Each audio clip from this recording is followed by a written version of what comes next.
المذيعة المصرية تسأل الفنان السوري جمال سليمان من كان السبب في إسقاط بشار الأسد؟ طبعا جاوب بجواب رائع جدا وجميل وراح يفاجئكم. شوفوا الفيديو. مين خد قرار ان النظام يسقط؟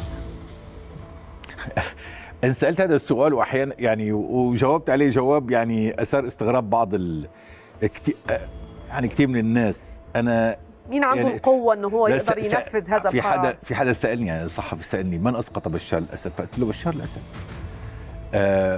يمكن فرصة أني أنا أوضح هذه المسألة. تفضل. عندما دعي بشار الأسد إلى مؤتمر القمة العربي